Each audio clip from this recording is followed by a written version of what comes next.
We get more details on the Samsung Galaxy S7 along with some dates. AT&T and Microsoft seem to have finally figured out some software updates, and Android 6.0 Marshmallow continues to reach more phones. I'm Jaime Rivera, and it's not my fault that my son just made me watch 21 Jump Street for the first time. This is Pocketnow Daily.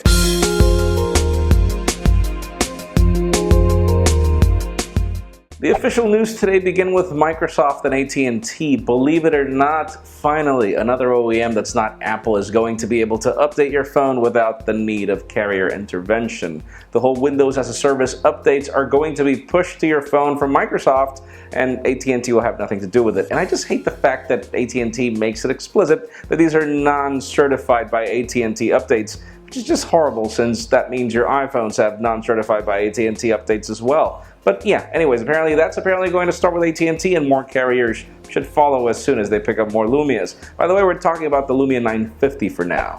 Other official news that have to do with software updates come from Huawei, as the company is also pushing Android 6.0 Marshmallow to the Honor 7, but hear me out here. Apparently, it's only available in certain countries like India to start, and you have to sign up, wait 2 days to get approved, and then you're getting your software update. So apparently this is some sort of a beta test they're just not claiming to be, so just beware. And for those of you avid WhatsApp users, me included, it seems that the company is already testing a new video calling service. Right now you can make phone calls through it. You can also send voice messages in addition to text messages, obviously. But yeah, it seems that video calling is coming very soon, but we're not sure how they're planning to deploy it.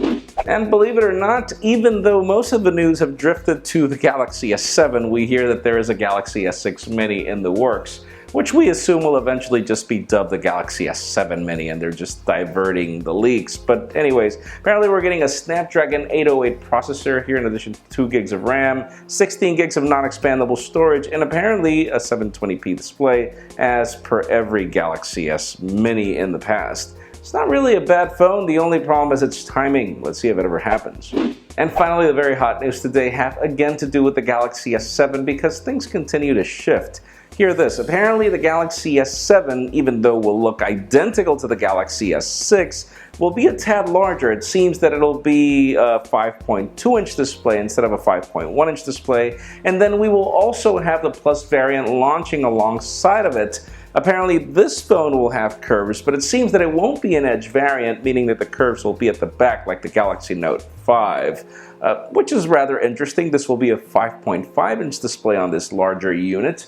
Makes some sense, it seems, but we don't really hear much about the Edge counterpart, making us wonder if the Edge variant is going to wait until later this year, to launch alongside the refresh of the Galaxy S6 Edge Plus. And this is just a mouthful. Let's just lead to the question of the day.